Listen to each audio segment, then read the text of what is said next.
like to show you a new tool that I created a few weeks ago. It seems like every time I get an account, a new account, I get there and they all have the same issue, and that is that they're understaffed. And so we need to add service providers. Kind of the first thing that comes up in conversation from them is like, how much does it cost? What's the cost associated or the investment associated with hiring a new service provider? And so I usually get a Excel spreadsheet out and just kind of do it down and dirty so that I can figure out the number, and I tell them the end number and they write it down and they move on, and that works well, except for I notice that every time they hire somebody, because they don't hire someone every week or every month, is that every time they hire somebody they have to know this number again, and they're asking me again. In fact, I had an account that I'd been to 13 times, and on the 13th visit we were about to hire somebody, and she said, now what was that number again? So a couple of weeks ago I thought, you know what, I'm tired of doing this over and over. I'm just going to make one permanent spreadsheet that'll look good and give me the information and give the salon owner the information that we all need. So I created this, and as you can see, I've personalized it. I put my logo for my salon in here, Salon 529, and I also put the name down at the bottom. Now, when I am creating this for one of my accounts, I personalize it with their logo. So I go to their website, grab their logo, and change their name, and I personalize it just for them, and save it on their Dropbox or however they store files. So I want to go through how it works and what goes on with it. First thing that you'll notice there are 4 gray fields, and each of these gray fields are the fields that you are going to need to make changes to. So the first one is the hourly wage. So just put in here what they make per hour, and then right below that put how many hours they are scheduled per week. So in this case I've got somebody full-time, or what we consider full-time, making $8 an hour. Now when you multiply these together, you come up with $256 is what their weekly wage is. But we can't stop there. We've got to add in the other costs that are associated with having a new employee, or any employee. And the first one is payroll taxes. Now these are the payroll taxes that are company matched. That's Medicare and Social Security. And by the way, those are calculated at 6.75%. It's the same no matter what state you're in, no matter what salon you're in. If you're in the United States, that number stays at 6.75. If there should ever be a change in those rates, you can edit this field and just change the 6.75 to whatever it needs to be. Otherwise, that won't need any changing. The next field that we're going to change is the product cost percentage.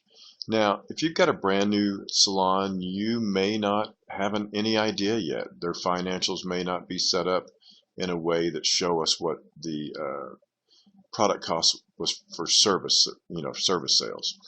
So I put in 9% just as an example. We know what the budget guidelines say, and so you can put whatever you need to in here. But I think 9% is pretty average to what I see out there before I help them. Okay, but change this to whatever you need, and when you change that number, it calculates this number as being 9% of the weekly pay. So this 2304, I just want to stop and point out that if a person works for us for a week and we pay them $256, and then we cover their $19.58 in payroll taxes, it's possible, unlikely but possible, that they have 0 guests, and therefore they would actually have 0 product cost. Now it's pretty unlikely, but this I think is a better way to go by giving you an estimated. This is the only thing in the calculation that's not exact. And so sometimes you'll have a little less than this product cost, and sometimes it's possible you'll have a little bit more, but I can tell you that by the time that you get to having more, they aren't going to be on hourly wage anymore, most likely. Okay, so when you total all that together, you get $298.62, which is their total weekly expense, or their totally weekly payroll plus taxes and product costs. I then take that weekly expense and I multiply it by 4.333. Now 4.333, if we do that, brings us down to this number, which is the monthly wages and break-even number.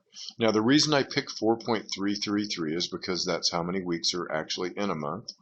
And as you know, you'll run across people out in the world that either don't know that there's not 4 weeks in a month, or just use 4 weeks because it's easy to do the math.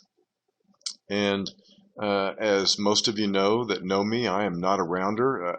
It's hard for me to even say $1,294 on this field instead of $1,293.94.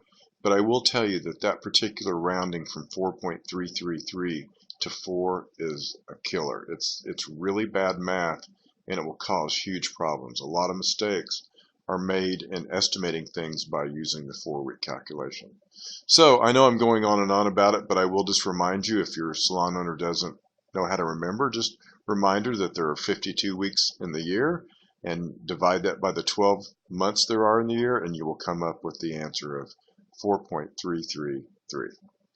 Okay, so that brings us to $1,293.94, and this, my friends, is break even for the salon owner. So in other words, if a service provider can do $1,294 in services, we have broken even on that service provider. We've covered all our possible costs. And I can tell you that that's a number that I like for them to know, because I did have an account that said, you know, I'm still losing a lot of money on my last employee. And I said, really, let's look at it.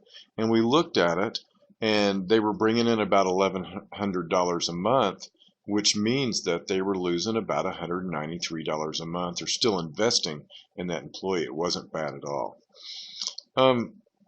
One of the reasons I like to have the spreadsheet, one, is to know, of course, what it takes to cover the cost of having that service provider, but also I like to have some idea about when I can think about hiring the next one. Now, there's a couple of uses here. So, you know, I hear a lot of talk about how to know when to do it, but here's what I can tell you, is that if it was left up to the other employees, they would say, please don't hire anyone until I've built my book, until I have all the guests I need. But as most of us know, that doesn't exactly happen sometimes.